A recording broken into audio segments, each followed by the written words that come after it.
I was standing in line at a gas station in Tulsa, Oklahoma, holding a bag of beef jerky and a bottle of water, when my wife's voice came through my phone speaker describing in explicit detail what she wanted another man to do to her body. The thing is, she hadn't called me. I'd accidentally triggered a voicemail notification while pulling my phone from my pocket. A voicemail from 3 days ago. One she'd left on someone else's phone that had somehow been forwarded to mine by a number I didn't recognize. The clerk was asking me something about a rewards card, but all I could hear was Ashley's breathy laugh. That same laugh I'd fallen in love with 12 years ago, now directed at someone she called baby. The phone slipped from my hand and clattered on the counter. "Sir, you okay?" The clerk, a kid maybe 19, looked concerned. I grabbed my phone, threw a 20 at him, and walked out without my change or my items. My hands were shaking so badly I could barely unlock my truck. I sat in the driver's seat, engine off, in the middle of an Oklahoma heat wave, and played the message again. It was definitely Ashley. My wife of 10 years. Mother of our 7-year-old daughter, Emma. The woman who'd kissed me goodbye that morning and reminded me to pick up milk on my way home from my shift at the oil refinery. The message was 2 minutes and 37 seconds long. I know because I stared at that timestamp like it held the answers to the universe. She mentioned meeting tonight at the usual place and how her clueless husband would be working late all week. I checked the date on the voicemail. Tuesday, September 12th. 3 days ago. Today was Friday the 15th, and I'd just finished a brutal 72-hour turnaround shift. I'd been at the refinery while my wife had been… where? Doing what? With whom? My first instinct was to call her. My finger hovered over her contact photo, a picture from our vacation to Galveston last summer, her blonde hair whipping in the wind, genuine smile, Emma on her shoulders. Instead, I opened my text messages. The last text from Ashley was from this morning. "Love you. Don't forget Emma has soccer at 4. I'll take her. You rest up when you get home." I wanted to vomit. The unknown number that had forwarded the voicemail, I called it. Straight to a generic automated message, not even set up. A burner phone, maybe? Who had sent this to me? And why? My mind raced through possibilities. A guilty conscience from whoever she was sleeping with? A friend trying to warn me? A stranger who'd somehow gotten caught in the middle? I started my truck and drove, not toward home, but aimlessly through Tulsa's industrial district. I needed to think. The clock on my dashboard read 2:47 p.m. Emma's soccer practice was at 4. Ashley would be taking her, which meant I had time. Time for what, though? I pulled into an empty parking lot behind a shuttered warehouse and did what any man in 2023 would do. I started checking everything. Bank statements, credit card bills, phone records. We'd always had a joint account, complete transparency, or so I'd thought. Ashley handled most of the finances since my shift work made it difficult to keep regular hours. The credit card statement loaded on my phone. There, buried among grocery store charges and gas station purchases, were transactions I didn't recognize. The Riverside Inn, a cheap motel on the east side of town. 4 separate charges over the past month, always on nights when I'd been working late. Each charge for roughly the same amount, $68. My chest felt tight. The Riverside Inn was the kind of place that rented by the hour and didn't ask questions. I scrolled further. Dinner charges at Antonio's, an Italian place downtown we'd talked about trying but never had because Ashley said it was too expensive. 3 times in the past 6 weeks, always on my work nights. There were other things, too. A charge at Victoria's Secret for $147. I'd never seen any new items. A payment to something called Lux Spa Services for $200. I opened our phone records next.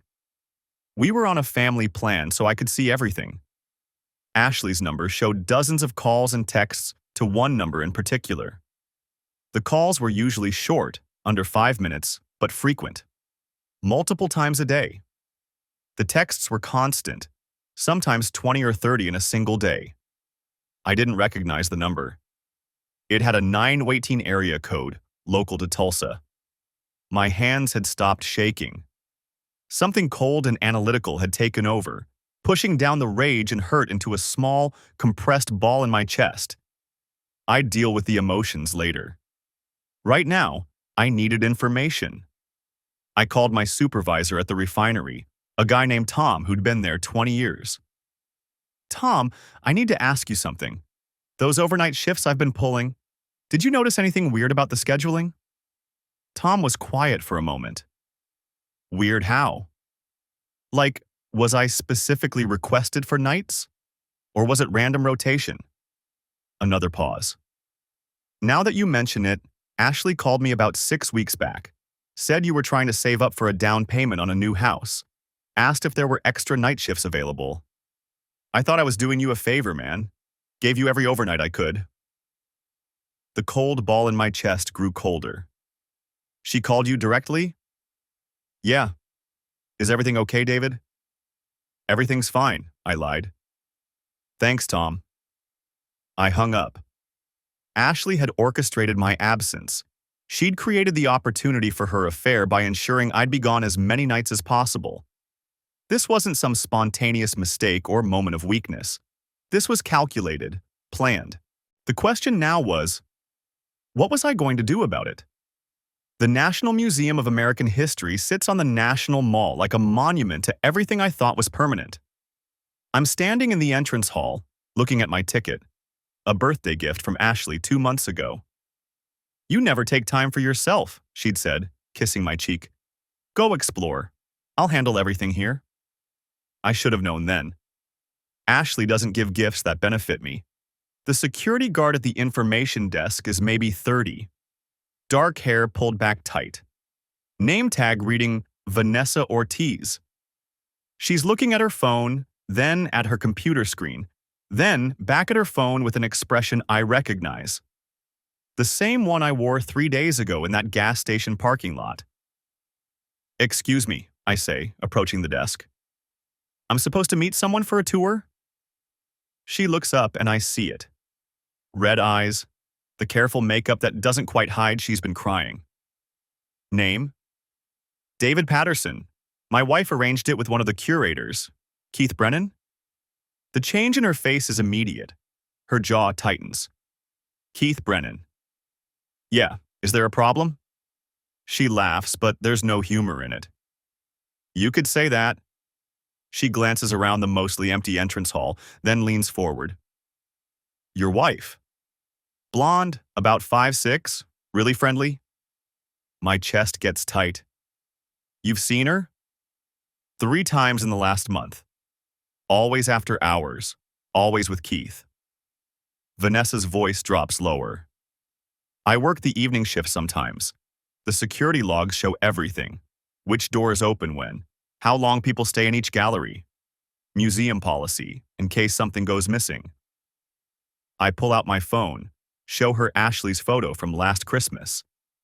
Emma's sitting on her lap, both of them laughing. That's her, Vanessa confirms. She told Keith I was paranoid, that I was making things up because I was jealous. She turns her computer screen toward me. These are the access logs from the past 6 weeks. The spreadsheet shows dates, times, badge numbers. Keith Brennan's ID appears regularly, normal for a curator. But there are patterns. Every Thursday night, his badge accesses the American Democracy exhibit at 7:47 p.m. The doors don't log another exit until 10:23 p.m., sometimes later. Thursdays are my night shifts, I say quietly. Every Thursday for the past 6 weeks. Vanessa nods. The cameras in that gallery have been malfunctioning since July. Keith submitted the maintenance request himself. Said the wiring was old, could wait until the next budget cycle. She pulls up another screen. But the door sensors still work, and they're very precise about duration. She highlights a column. 2 hours, 36 minutes. 2 hours, 41 minutes. 3 hours, 12 minutes. The longest visit was 2 weeks ago, she says. 3 hours, 18 minutes. In a closed gallery, in the dark. I think about that Thursday. I'd called Ashley during my lunch break at 2 a.m. She'd answered on the first ring, voice sleepy. Everything okay, baby? Emma's asleep. I was just dozing on the couch. Perfect performance. While I was monitoring pressure valves, she was pressed against Keith Brennan in the dark, surrounded by artifacts about American democracy and constitutional rights. The irony isn't lost on me. Why are you telling me this? I ask. Vanessa's smile is bitter. Because Keith told me yesterday he's filing a harassment complaint against me. Says I've been stalking him, making false accusations, creating a hostile work environment. She taps her screen. But I've got 6 weeks of security logs, and I made copies before he could think to delete them. Time-stamped, geolocated, everything. She slides a flash drive across the desk. Your wife's been here more than you probably know. Keith's badge accessed the loading dock entrance 4 times. That's not logged to the main system, but I have friends in facilities. Those visits don't show up on the official records. I take the drive. What do you want? I want Keith Brennan to stop lying. I want people to know what he is. She looks at me directly. And I'm guessing you want the same thing about your wife. The house is empty when I get back to Tulsa. Ashley's at her book club. Or that's what the calendar on the fridge says. Tuesday evenings, 6 to 9 p.m. at Nicole's house. I've never met Nicole, never been invited to meet Nicole, never questioned it. I questioned nothing. The home office is Ashley's domain. She handles the bills, the schedules, the household management. You work so hard, she always says. Let me take care of the details. So I did. I trusted her with everything. The filing cabinet isn't locked. Why would it be? I'm the clueless husband. I find the museum membership in the 3rd drawer. A couple's pass, purchased in June. Both our names on it. I've never used it. Never even knew it existed.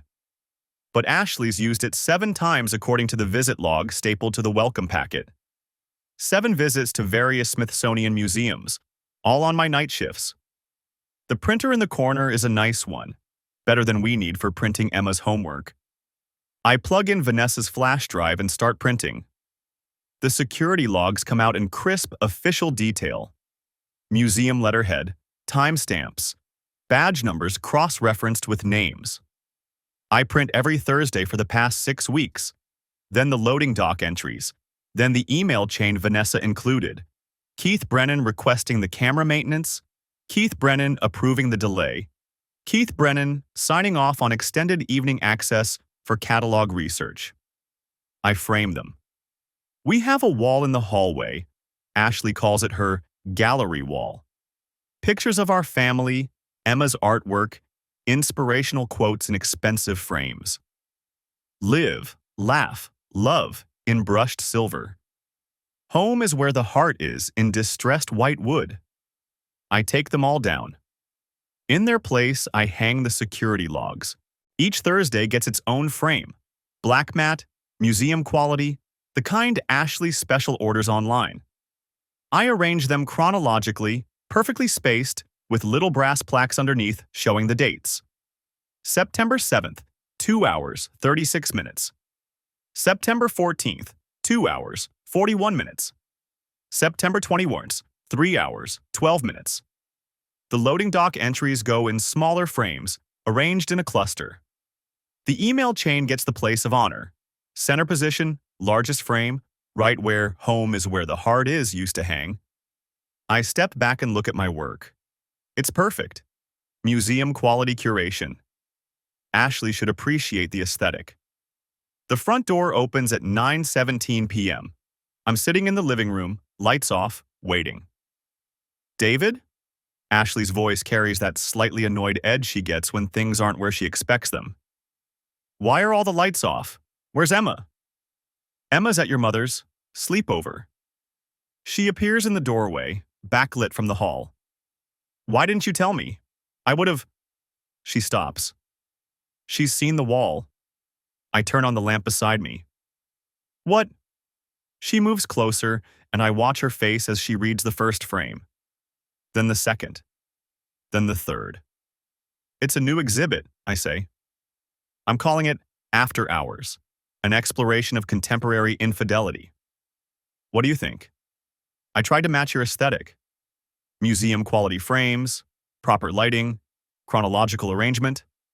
She's gone pale. Where did you get these? The museum. Turns out security guards keep very detailed logs.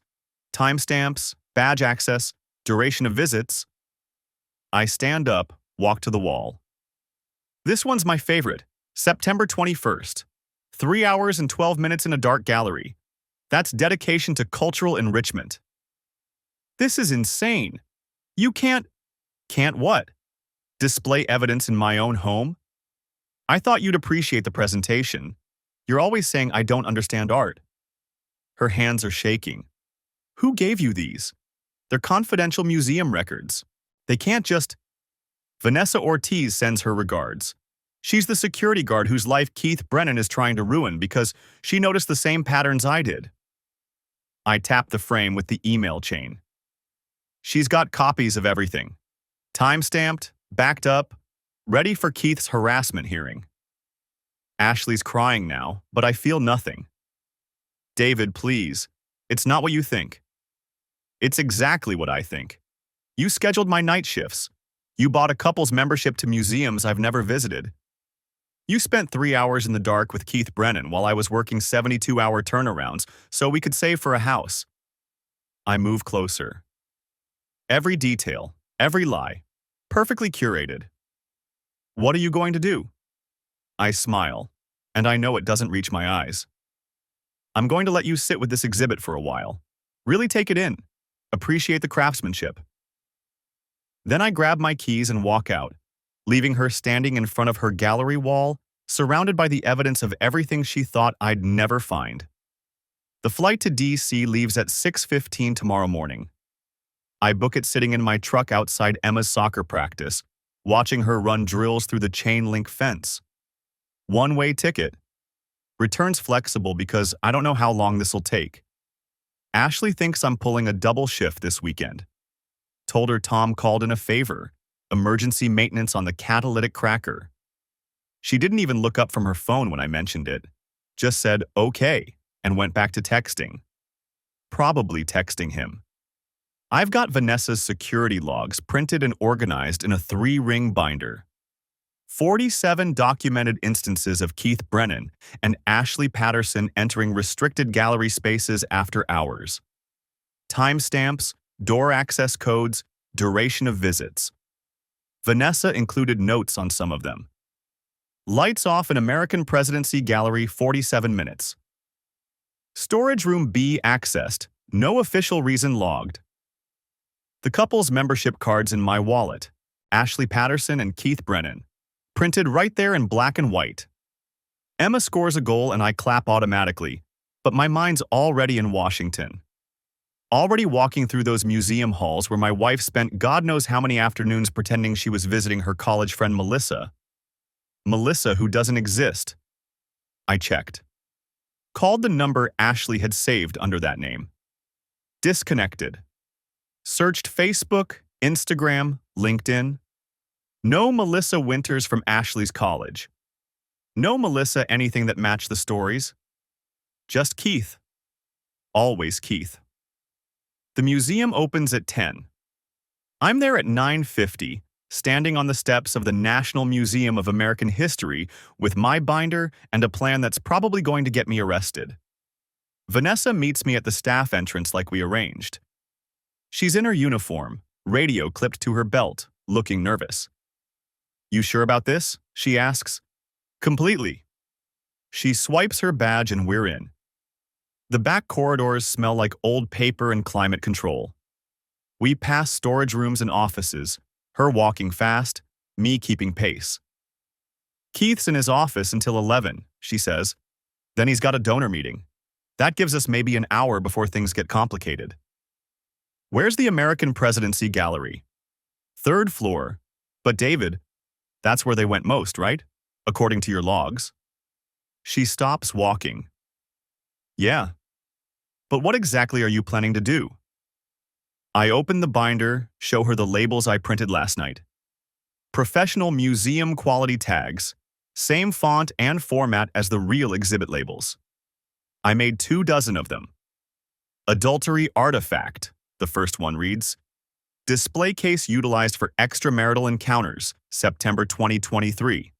Note evidence of calculated deception and violation of public trust. Vanessa's eyes go wide. You can't what? Add some educational context to the exhibits?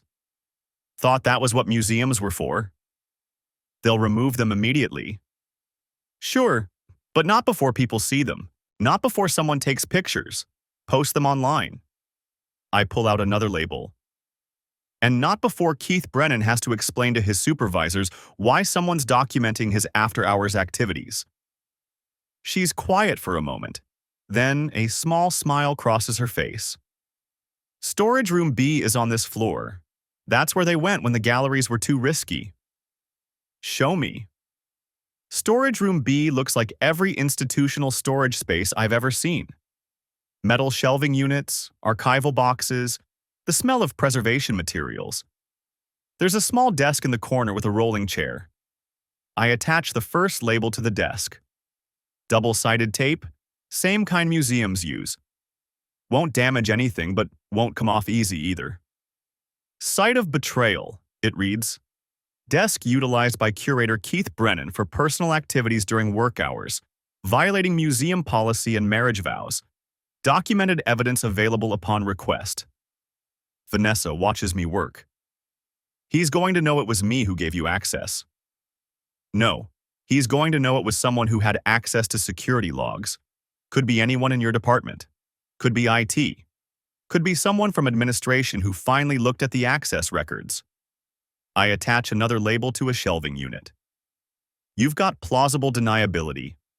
That's not how this works. Then quit.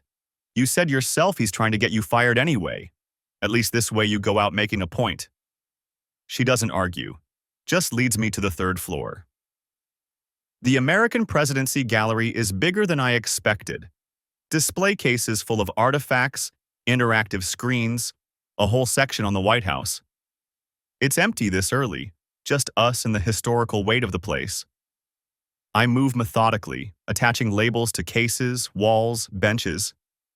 Each one documenting a specific date from Vanessa's logs. Each one making the invisible visible. Location of documented encounter, March 15th, 2023, 6:47 p.m., 7:33 p.m. Witness to deception. Security footage shows 2 individuals, one married to someone else. Cultural institution misused. Public trust violated for private affair. Vanessa keeps watch at the gallery entrance. Security sweep comes through in 10 minutes. Almost done. The last label goes on the bench near the Abraham Lincoln exhibit. Ashley sent me a picture from this exact spot back in March. Told me she was thinking of me, missing me, wished I could be there with her. I was on night shift. She was with Keith. The label reads, Photograph location.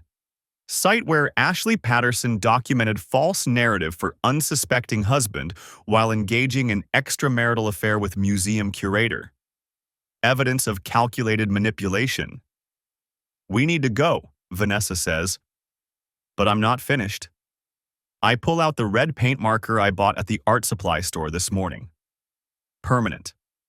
Oil-based. The kind that doesn't wash off easy.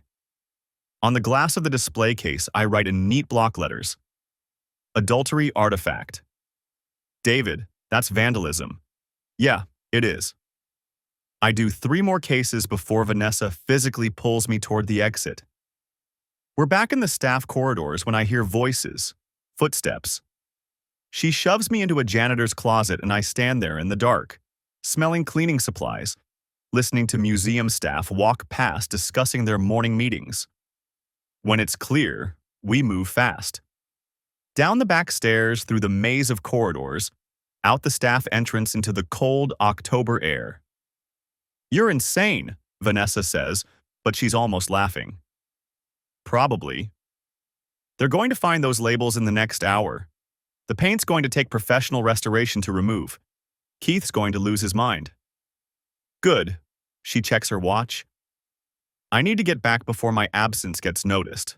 What are you going to do? One more thing. Keith Brennan drives a Tesla. Model S, blue, vanity plate that reads, Curator. It's parked in the staff lot, exactly where Vanessa said it would be. The boot clamps cost me $40 each at the auto parts store. Heavy duty, bright yellow, impossible to miss.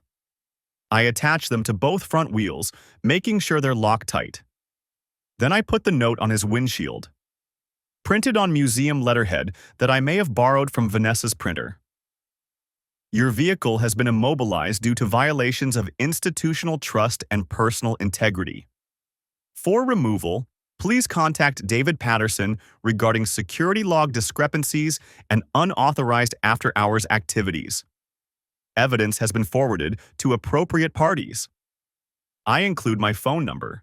Let him call. Let him rage. Let him try to explain this to whoever he has to call to get those clamps removed. I'm walking back toward the metro station when my phone rings. Unknown number. Yeah? Mr. Patterson? This is Gerald Vance, head of security for the National Museum of American History. We need you to return to the building immediately. The police are on their way. For what? You know exactly what for. We have you on camera vandalizing exhibits and accessing restricted areas without authorization. Huh. Guess your security cameras work better than I thought.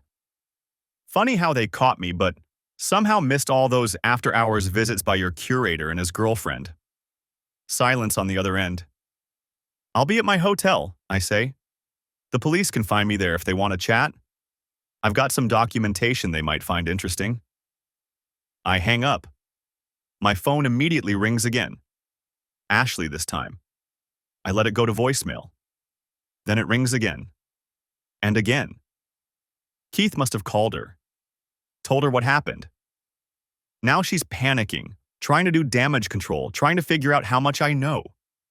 The thing is, I'm done answering her calls, done listening to her explanations, done being the guy who works night shifts while she builds a whole second life in another city. I've got a meeting with a DC divorce attorney at 2 o'clock. Vanessa recommended him. Said he specializes in cases involving infidelity and has connections with family court judges who don't look kindly on parents who abandon their kids for weekend affairs. The museum can press charges if they want. Vandalism, trespassing, whatever. I've got lawyers for that too. But I've also got documentation. Security logs, access records, a couple's membership in my wife's name with another man's. And I've got pictures. Took them this morning before I left the gallery. Every label, every painted message, every piece of evidence now immortalized and backed up to 3 different cloud services. The metro arrives and I get on, heading back toward my hotel. My phone won't stop ringing.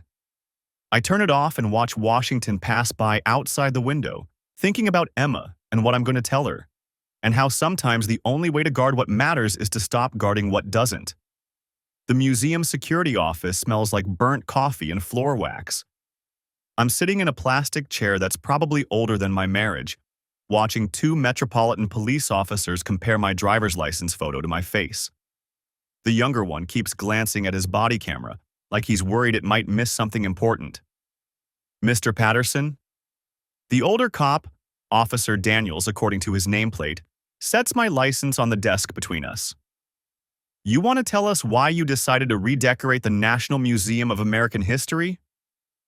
I labeled some exhibits, I say. Seemed like they were missing context. Context. He writes something in his notebook. That what we're calling vandalism now? The museum's head of security, a woman named Patricia Reeves, stands in the corner with her arms crossed. She's been silent since the cops arrived, just watching me with the kind of expression you'd give a particularly disappointing stain. Mr. Patterson defaced 17 display cases with permanent marker, she says. He attached printed labels to protected artifacts. He used what appears to be red paint on the Colonial America exhibit floor. Not paint, I correct. Nail polish. Ruby red temptation if you want to be specific. Found it in my wife's bathroom drawer. Officer Daniels looks up from his notebook. You brought your wife's nail polish to commit vandalism? Seemed appropriate. I lean back in the chair. It creaks. She's been meeting the curator here. Keith Brennan. Thursday nights, after hours. Figured her nail polish should see the galleries too. The younger cop, Martinez, shifts his weight. Sir, that doesn't give you the right to… I know what it gives me the right to do, I say, which is file for divorce and subpoena the museum's security footage. You know they keep it for 90 days? That's 13 Thursday nights of my wife and your curator playing hide-and-seek in the closed exhibits. Patricia's expression changes slightly. Not much, but enough. Ms. Reeves, Daniel says, you want to clarify something? She uncrosses her arms. We're aware of an internal investigation regarding Mr. Brennan's after-hours access patterns. Internal investigation. I pull out my phone, bring up the photos I took of Vanessa's security logs. That what you call it when your security guard notices the curator's been turning off cameras in specific galleries? When the loading dock access doesn't match the official logs. Where did you get those? Patricia steps forward. Vanessa Ortiz gave them to me. You know, the guard Keith filed a harassment complaint against because she actually does her job? The room goes quiet. Martinez's body camera keeps recording, a small red light in my peripheral vision. Daniels closes his notebook. Mr. Patterson, you're going to need to come with us. We can sort out the he said, she said later, but right now you've admitted to damaging federal property. I understand. I stand up, pocket my phone. You going to cuff me? That necessary? He looks at Martinez, who shrugs. I flew here from Tulsa, I say. My return flight's not until Sunday. I'm not running anywhere. They don't cuff me. Small mercies. The processing takes 3 hours. Fingerprints, mugshot, property inventory. They take my wallet, my phone, my keys, the printed security logs I've been carrying in my jacket pocket. Everything goes into a manila envelope with my name written on it in black marker. The holding cell is exactly what you'd expect. Concrete bench, metal toilet, the lingering smell of disinfectant and desperation. There's another guy in here, mid-50s, sleeping off something in the corner. He doesn't wake up when they close the door behind me. I sit on the bench and stare at the wall. Someone scratched innocent into the paint. The letters are uneven, desperate. I wonder how long they stayed innocent after writing it. My phone call goes to Robert Keller, the divorce attorney I met with yesterday. He answers on the second ring. David?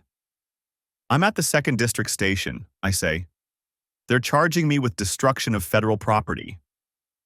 Silence on the line. Then, what did you destroy? Museum exhibits. Well, defaced. I used permanent marker and nail polish.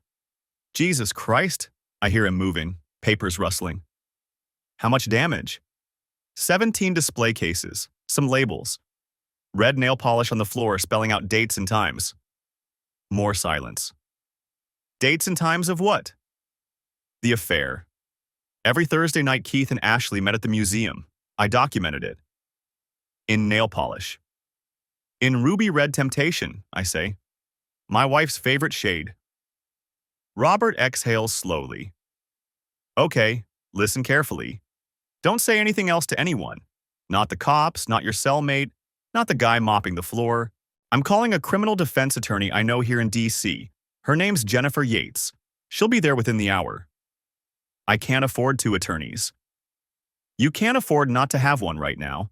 We'll figure out the money later. Just keep your mouth shut until Jennifer gets there. The line goes dead. I hang up the phone and the guard escorts me back to the cell. The guy in the corner is awake now. He looks at me with red-rimmed eyes. What you in for? Vandalism, I say. He nods like this makes perfect sense. Federal? Museum. Shit. He leans back against the wall. That's serious time, man. They don't play with federal property. I don't answer. There's nothing to say to that. Jennifer Yates arrives 45 minutes later. She's younger than I expected, maybe 35, with dark hair pulled back in a bun and a briefcase that looks like it cost more than my truck payment. They bring me to a consultation room. Same plastic chairs, same fluorescent lights, different smell. She sits across from me and opens her briefcase with the efficiency of someone who's done this 1,000 times. Robert filled me in, she says, but I need to hear it from you. Everything, start to finish. Don't leave anything out and don't lie to make yourself look better. So I tell her. The voicemail, the investigation, finding Vanessa, the security logs, the museum membership, the gallery wall at home, the flight to DC, the labels I made on the hotel's business center printer, the nail polish I carried through TSA in a quart-sized bag. She takes notes on a yellow legal pad.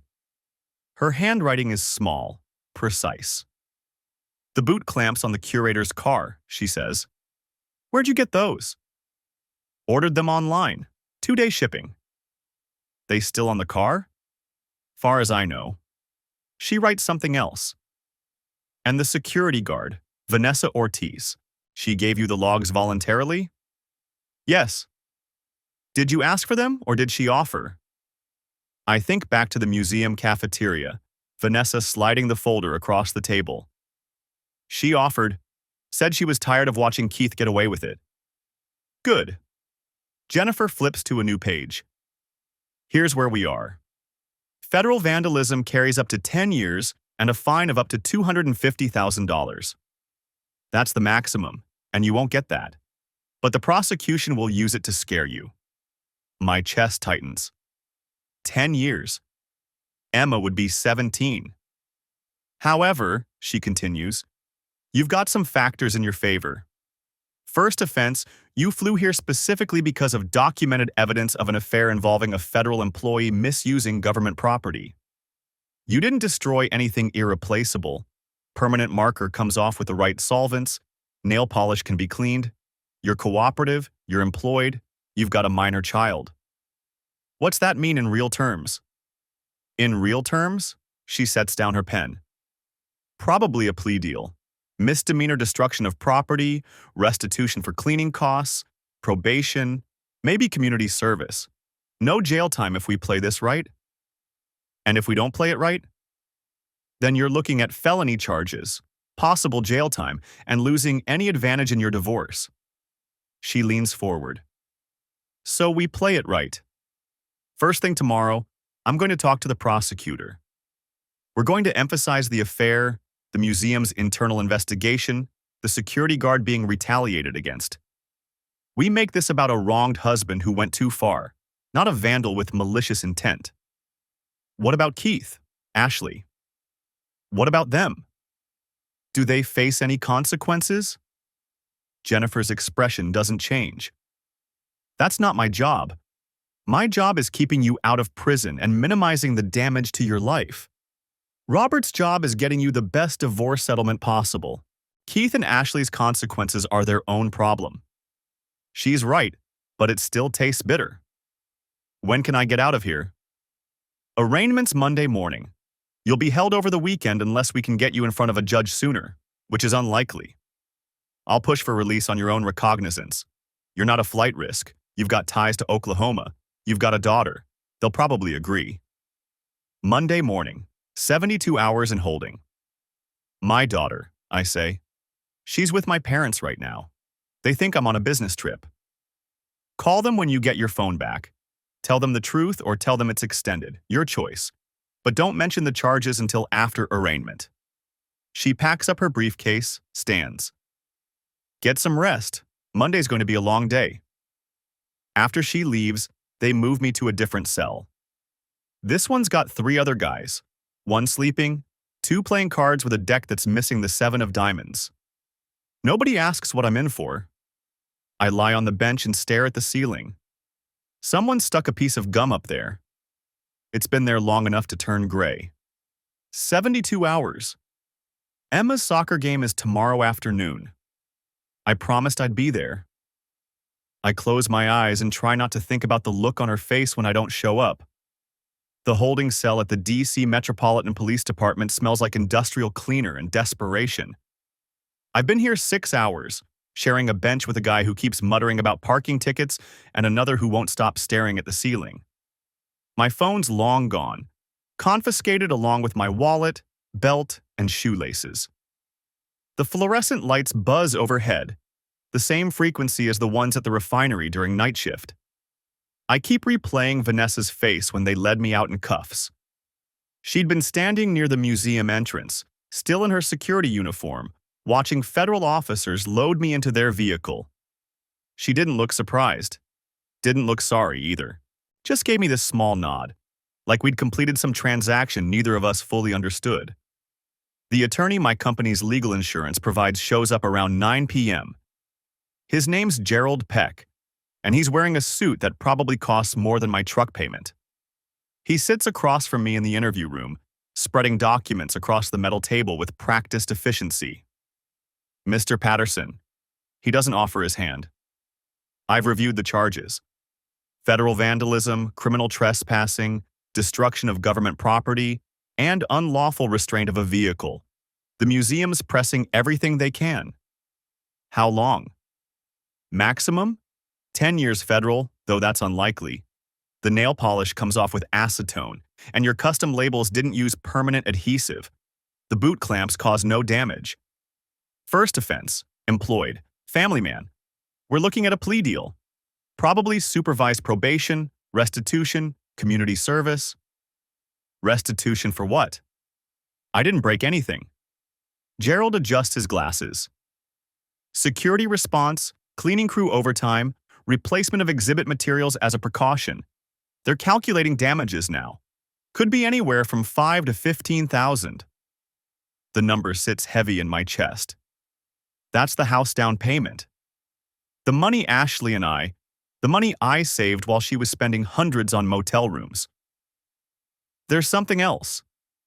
Gerald pulls out a tablet, swipes to an email. The museum's curator, Keith Brennan, has filed a personal protection order against you.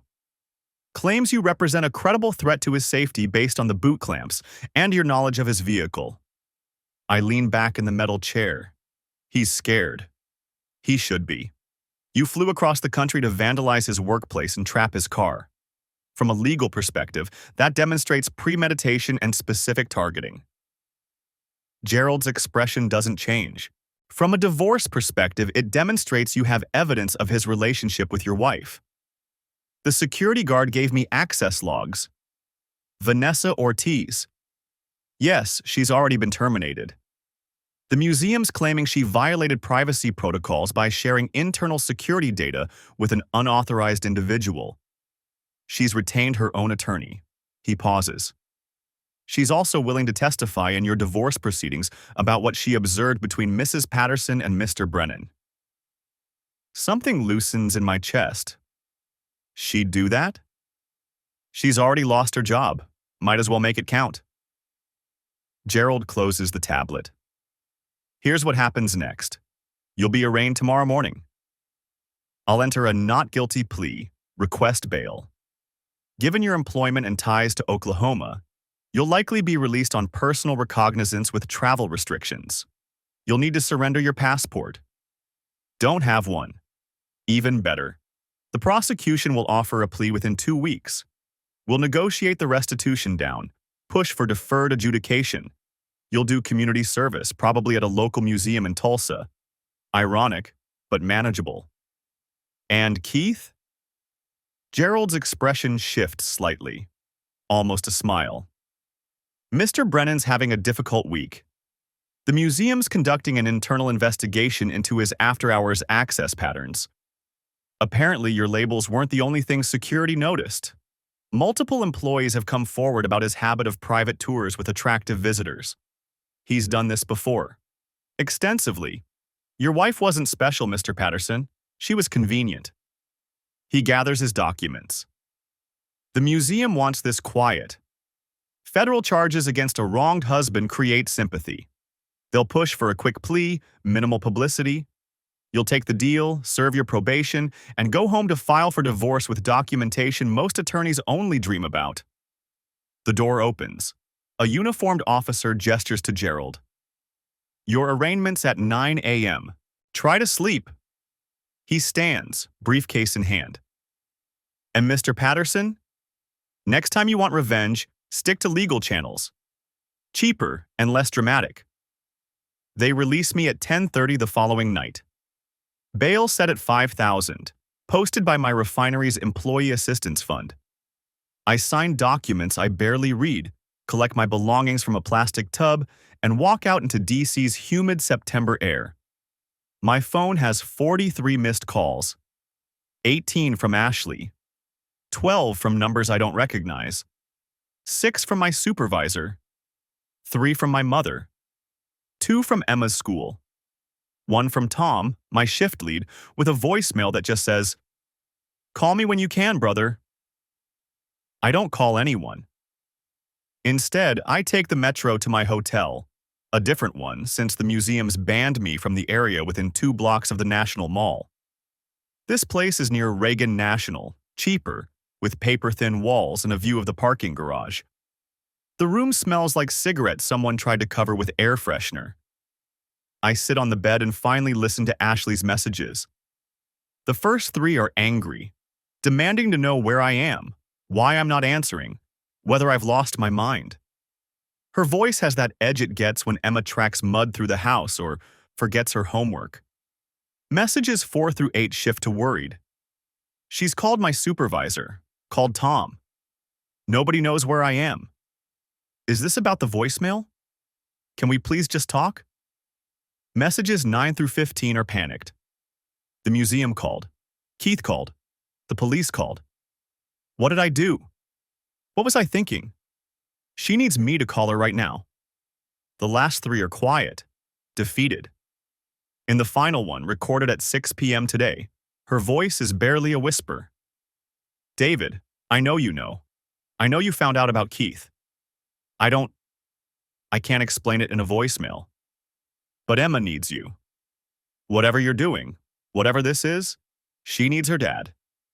Please come home.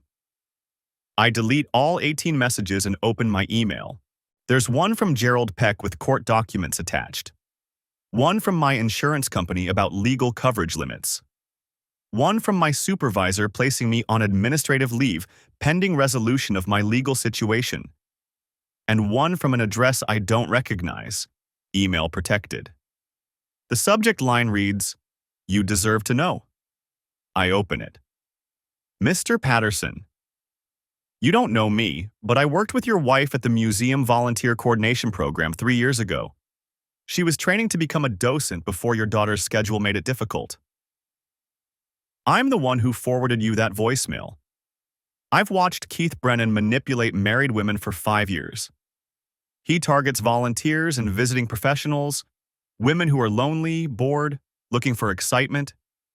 Your wife was his type, attractive, intelligent, married to someone who works long hours. I tried to warn her. She didn't listen. When I heard her leave that message on his voicemail system, he's careless about closing his office door. I knew someone needed to tell you. I'm sorry for the pain this has caused. I'm sorrier that I waited so long, but you deserve to know the truth. The museum's internal investigation will find what you need for your divorce. Keith keeps records, photos, messages. He's arrogant that way. Good luck. A friend you've never met. I read it 3 times. Then I forward it to Gerald Peck with the subject line, "Discovery Evidence." My phone buzzes. Text message from a 918 number I don't recognize. This is Vanessa, guard from the museum. Got your number from your attorney. Just wanted to say I'm sorry about your job situation. Mine too. But sometimes burning it all down is the only way to see clearly. Keith's been suspended pending investigation. They found emails. Lots of emails. Your wife wasn't his first. Won't be his last unless someone stops him. You stopped him. Worth it? I stare at the message for a long time. Outside my window, planes take off from Reagan National every 90 seconds, red lights blinking against the dark sky. Each one carrying people towards something or away from something, sometimes both at once. I type back, "Ask me in 6 months." Her response comes immediately. Fair. Then, "Your daughter's lucky. You fought for your family even when it was already gone." I set the phone face down on the nightstand and lie back on the cheap hotel bed. Tomorrow I fly home to Tulsa, to Emma, to whatever's left of the life I thought I had. But tonight, in this anonymous room 2,000 miles from home, I finally let myself feel it. All of it. The betrayal. The rage.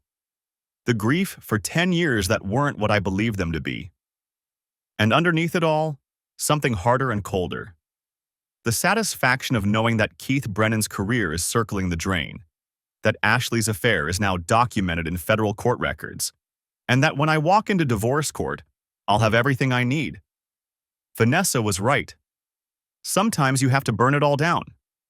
The plea hearing is scheduled for 9 a.m. on a Thursday, 3 weeks after my arrest. I'm sitting in the federal courthouse in D.C., wearing the same suit I wore to my wedding 12 years ago. It still fits, barely. My attorney, Gerald Kozlowski, sits beside me reviewing documents one last time. "The prosecutor's being reasonable," he says quietly. "Vandalism, criminal mischief, trespassing. They're dropping the destruction of government property charge since the actual damage was minimal.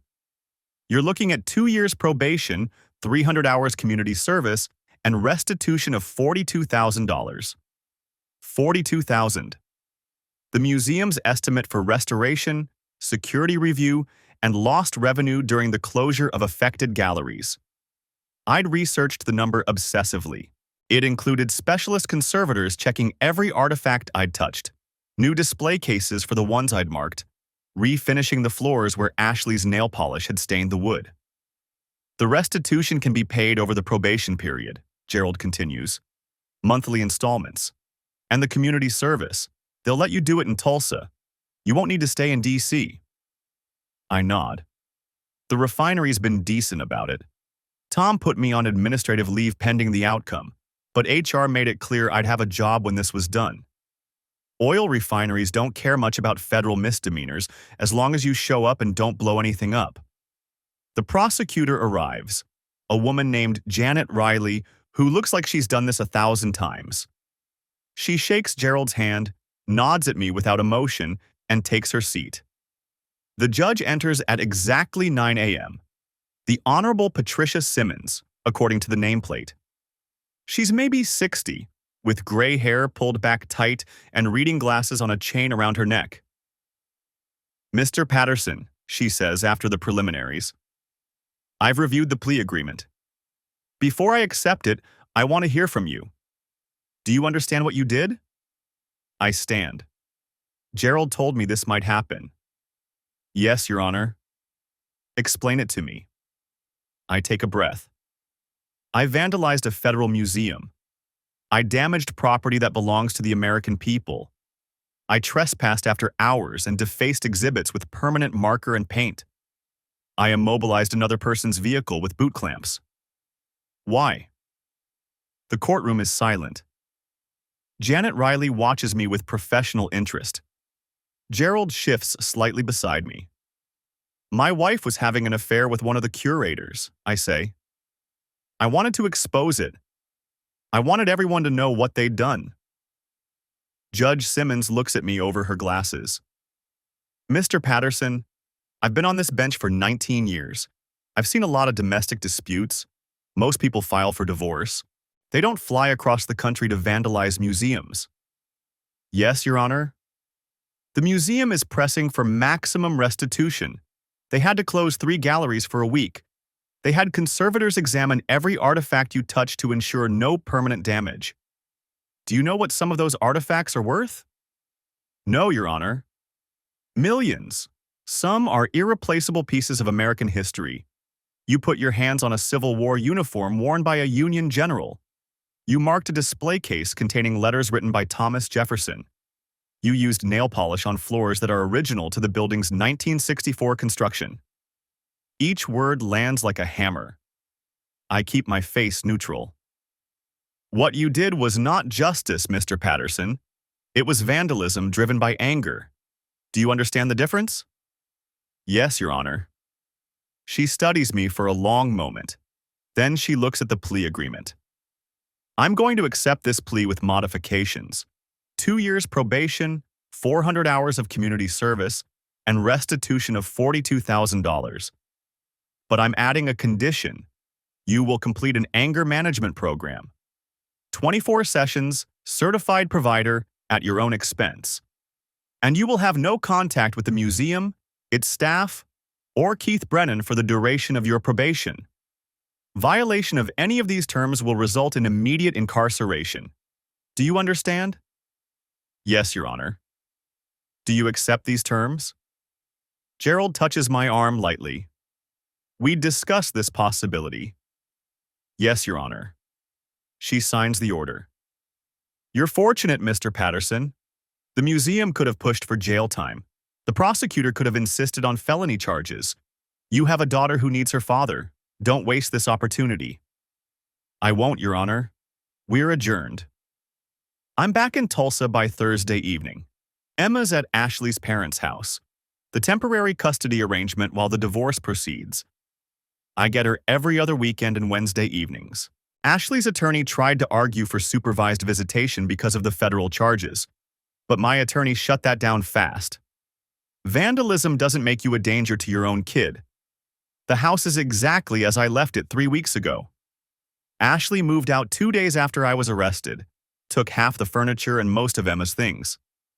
The living room looks like a mouth with missing teeth. Empty spaces where the couch used to be, the coffee table, the TV stand. I drop my bag by the door and check my phone. 3 missed calls from my mom, 2 from Tom, 1 from a number I don't recognize. I ignore them all and head to the kitchen. The divorce papers are still on the counter where I left them. Ashley's attorney filed the week after my arrest, trying to get ahead of things. My attorney, different from Gerald, a local guy named Rick Paulson, says she's going for primary custody and claiming I'm unstable. Let her claim it, Rick had said during our first meeting. You've got documentation of her affair, proof she manipulated your work schedule, evidence of calculated deception. The federal charge isn't great, but judges understand crimes of passion. What they don't understand is a mother who orchestrated her husband's absence to sleep with another man. I pull a beer from the fridge and sit at the kitchen table. The house is too quiet. Emma's toys are gone from the corner where she used to play. Her drawings are missing from the refrigerator. Ashley took everything that mattered. My phone buzzes. The unknown number again. I answer it this time. David Patterson? Yeah. This is Nicole Wright from Channel 8 News in D.C. I'm doing a story on the museum vandalism case, and I'd like to get your perspective. I hang up. The phone buzzes again immediately. I turn it off. Wednesday evening, I pick up Emma from Ashley's parents' house. They live in a ranch-style home in South Tulsa, the kind of place with a manicured lawn and a 2-car garage. Ashley's mom, Barbara, answers the door with Emma beside her. Hey, baby girl, I say. Emma runs to me and I scoop her up. She's gotten heavier since I saw her last. Or maybe I've just gotten weaker. Did you bring Mr. Whiskers? She asks. Mr. Whiskers is her stuffed cat, currently at my house. He's waiting for you at home. Barbara watches us with tight lips. She hasn't said more than 10 words to me since the arrest. Ashley's dad, Robert, appears behind her. She needs to be back by 8, he says. School night. I know. And Ashley wants to talk to you about Thanksgiving. She can call my attorney. Robert's jaw tightens, but he doesn't argue. I carry Emma to the truck and buckle her into her booster seat. Where were you, Daddy? she asks as I pull out of the driveway. I had to go to Washington for work stuff. Mommy said you were in trouble. I glance at her in the rearview mirror. She's watching me with those serious eyes she gets sometimes, the ones that make her look older than 7. I made some mistakes, I say, but I'm fixing them. Are you and Mommy getting divorced? The question hits harder than I expected. We'd agreed not to tell her yet, to wait until things were more settled. But of course, Ashley couldn't help herself. Yeah, baby girl, we are. Because you were in trouble? Because Mommy and I can't be married anymore. But we both still love you very much. She's quiet for a moment. Then, Jenny's parents are divorced. She has 2 houses. You'll have 2 houses too. You'll stay with Mommy most of the time, and with me some of the time. Will Mr. Whiskers come with me? Mr. Whiskers goes wherever you go. She seems satisfied with this. We drive in silence for a while, heading toward the pizza place she likes. It's one of those family chains with arcade games and a salad bar that nobody uses. Daddy? She says as I park. Yeah? Is Mommy's friend Keith coming to Thanksgiving? My hands freeze on the steering wheel. What? Mommy's friend Keith, from the museum. She talks to him on the phone sometimes. The rage that I've been keeping compressed for 3 weeks surges up like pressure in a cracked pipe. I force it back down. I don't know, baby girl. That's Mommy's business. But inside, I'm already planning my next call to Rick Paulson. The divorce finalizes on a Tuesday in February, 4 months after the plea hearing. The courtroom is smaller than I expected. Just Judge Linda Warren, our attorneys, Ashley, and me. Emma's at school, which is how we both wanted it. Judge Warren reads through the settlement with the enthusiasm of someone reviewing a grocery list. Joint legal custody, primary physical custody to me. Ashley gets every other weekend and Wednesday dinners. The house goes to me. I'm buying out her half with a loan that'll take me 15 years to pay off. Retirement accounts split down the middle. No alimony since the affair documentation made that a non-starter. Ashley signs first. Her hand shakes slightly, but her signature is the same looping script she used on our marriage certificate a lifetime ago. I sign second. The pen feels heavy. You're divorced, Judge Warren says. She sounds tired. Good luck to both of you. Outside the courthouse, Ashley catches up to me in the parking lot. David, wait. I stop, but don't turn around. I'm sorry, she says. I know that doesn't fix anything, but I need you to know I'm sorry. For all of it. I look at her then. She's lost weight. There are circles under her eyes that makeup doesn't quite hide. Keith Brennan left her 3 weeks after losing his job at the museum, moved to Seattle for a position at a private gallery. Didn't ask her to come along. She told me this during mediation, not because I asked, but because she needed me to know she'd lost everything too. You manipulated my work schedule so you could sleep with him, I say quietly. You spent our savings on hotel rooms. You lied to our daughter. You don't get to apologize and make this okay. I know. Emma asked me last week if it was her fault we got divorced. She's 7 years old and she thinks she did something wrong because her mother couldn't keep her legs closed. Ashley flinches. I never wanted to hurt Emma. But you did. You hurt both of us. And sorry doesn't fix that. I walk to my truck. She doesn't follow. The community service takes me 9 months to complete. 400 hours at the Tulsa Historical Society, cataloging artifacts and leading school tours. The irony isn't lost on anyone. The man who vandalized a museum now works in one. But I'm good at it. The kids ask questions I can answer. The artifacts have stories that don't involve betrayal. And my supervisor, an older woman named Dorothy who knows exactly why I'm there, treats me like I'm capable of redemption. You made a mistake, she tells me during my last shift. But you showed up every week and did the work. That counts for something.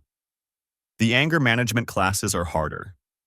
24 sessions of sitting in a circle with 8 other men, talking about triggers and coping mechanisms and healthy expression of emotion. Our counselor, James, is relentlessly patient. Anger isn't the problem, he says during week 12. Anger is information. It tells you something's wrong. What you do with that information, that's what matters. I think about the museum, the nail polish, the labels I printed in that hotel business center, the satisfaction I felt watching it all burn down. What if what you did felt right at the time, I ask? Did it feel right or did it feel like justice? What's the difference? James smiles slightly. Justice restores balance. Revenge just adds more weight to the scale. I don't have an answer for that. Emma adjusts better than I expected. She decorates her room at my house with drawings and posters, claims the good spot on the couch for movie nights, teaches me how to braid her hair after watching YouTube tutorials together. She asks about Ashley sometimes, but not as much as I feared. Is Mommy sad? She asks one Wednesday evening while I'm helping with homework. Probably, I say. Divorce makes everyone sad for a while. Are you sad? I consider lying, but Emma deserves better than that. Yeah, baby girl, I'm sad sometimes. Me too. She colors inside the lines of her worksheet, focused. But I like having 2 houses, and Mr. Whiskers likes it too. Small mercies. Vanessa Ortiz emails me 6 months after the divorce. She's working security at a tech company in Virginia, making twice what the museum paid. She's also engaged to a woman she met at her new job. Thought you'd want to know Keith Brennan got fired from the Seattle Gallery, she writes. Turns out he tried the same thing with a donor's wife. Some people never learn. How's your daughter? I write back. She's good, learning soccer and fractions. Asks about her mom but doesn't seem broken by any of this. Kids are resilient. And you? I stare at that question for a long time. Am I good? I'm $42,000 in debt from restitution payments. I'm working overtime to cover the mortgage and child support. I see a therapist every other week because James said I should. I haven't been on a date because the idea of trusting someone again makes my chest tight. But Emma's happy. I'm sober. I show up. I'm managing, I write back. One day at a time. Her response comes an hour later. That's all any of us can do. The final restitution payment processes on a Monday in November, 2 years after I stood in that gas station in Tulsa and heard my wife's voice on a voicemail that shattered everything. I'm sitting in my truck outside the refinery when the confirmation email arrives. $42,000 paid in full. I should feel relief. Instead, I just feel tired. Tom finds me in the break room later that shift. Heard you finished paying off DC. Yeah? That's good, man. Real good. He pours coffee that's been sitting too long, drinks it anyway. You doing okay? Honestly? I don't know. He nods like this makes perfect sense. My ex-wife cheated on me with my brother. 15 years ago now. I wanted to kill them both. I look at him. Tom's never mentioned this before. What did you do? Nothing. Just divorced her, stopped talking to him, and moved on. He sets down his mug. Took me 5 years to stop being angry about it. Another 5 to realize the anger was easier than admitting I'd ignored all the signs because I didn't want to deal with the truth. You think I ignored signs? I think we all ignore what we don't want to see. And I think you're beating yourself up for being human. He stands, stretches. You're a good dad, David. You show up for your kid. That's more than a lot of guys do. Give yourself some credit. After he leaves, I sit there thinking about signs. Ashley's late nights. The way she started dressing nicer for book club. How she'd stopped asking about my day. I'd noticed all of it and explained it away because the alternative was too painful. Maybe Tom's right. Maybe I'd known all along and just didn't want to face it. Thanksgiving is at my house this year, Emma helps me make stuffing from a box and mashed potatoes that turn out lumpy. My parents drive in from Oklahoma City, and my sister brings her kids. It's loud and chaotic and nothing like the perfect Thanksgivings Ashley used to orchestrate. It's better. After dinner, Emma falls asleep on the couch with her cousins, a tangle of kids and blankets and Mr. Whiskers. My mom finds me in the kitchen doing dishes. She's happy, Mom says, drying a plate. Yeah. And you? I scrub at a stubborn spot on the roasting pan. Getting there. Mom sets down the plate and hugs me. I'm 41 years old and I still need my mother's hugs. I'm proud of you, she says. What you did was stupid and illegal and completely understandable. But what you've done since, showing up, doing the work, being there for Emma, that's what matters. I destroyed federal property with nail polish. You did, and you paid for it, and now you're building something better. She pulls back, looks at me seriously. That's called growth, honey. Don't dismiss it.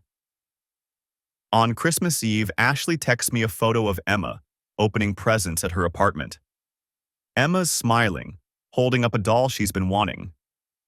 Ashley's message reads, "She's having a good day.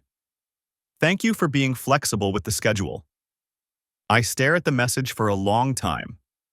A year ago, I would have ignored it. 6 months ago, I would have sent back something cutting. Now I just write, "Glad she's happy. Merry Christmas." Her response comes immediately. "Merry Christmas, David." It's not forgiveness. It's not reconciliation. It's just two people who destroyed each other learning to be civil for their daughter's sake. It's enough. The thing nobody tells you about betrayal is that it doesn't end. You don't wake up one day and suddenly trust again. You don't stop seeing the signs in every relationship. Don't stop waiting for the other shoe to drop. The wound scars over, but it's always there, a reminder of what you survived. But you learn to live with it. You learn that loving someone means risking this exact pain, and you decide whether that risk is worth taking. You learn that your daughter is watching how you handle this, learning from you what strength looks like, what resilience means. You learn that revenge might feel satisfying in the moment, but it costs more than you can afford to pay. I think about the museum sometimes, the red nail polish on the floor, the labels I made, the boot clamps on Keith's Tesla. I think about the $42,000, the probation, the anger management classes. I think about whether it was worth it. And the truth is, I still don't know. What I do know is this. Emma's thriving. I'm sober and employed and showing up. I'm learning to trust myself again, even if I can't trust anyone else yet. I'm building a life that's smaller than what I had before, but it's real in a way that marriage never was. Some nights, when Emma's asleep and the house is quiet, I still hear Ashley's voice on that voicemail. Still feel the shock of discovery, the rage, the grief. But those nights are getting further apart. The memory's losing its power. I'm not healed. Maybe I never will be. But I'm here. I'm present. I'm doing the work. And some days that feels like enough. The moral of this story isn't about revenge or justice or the price of betrayal. It's simpler than that, and harder. You can't control what others do to you. You can only control what you do next. I chose destruction. I chose rage. I chose to burn it all down and sort through the ashes later. And I survived. Emma survived. We're building something new from the wreckage. But if I could go back to that gas station in Tulsa, to the moment I heard that voicemail, I'd make a different choice. I'd call a lawyer instead of booking a flight. I'd document everything and let the system handle it. I'd save myself $42,000 and 2 years of probation. I'd choose the harder path of walking away with dignity instead of the satisfying path of revenge. Because in the end, the person I hurt most wasn't Ashley or Keith or the museum. It was me. And that's the lesson I'm teaching Emma now, in the way I show up, in the way I've stopped fighting battles that don't matter, in the way I'm learning to let go. Some things are worth fighting for. Your child, your integrity, your peace of mind. Everything else? Let it burn without you.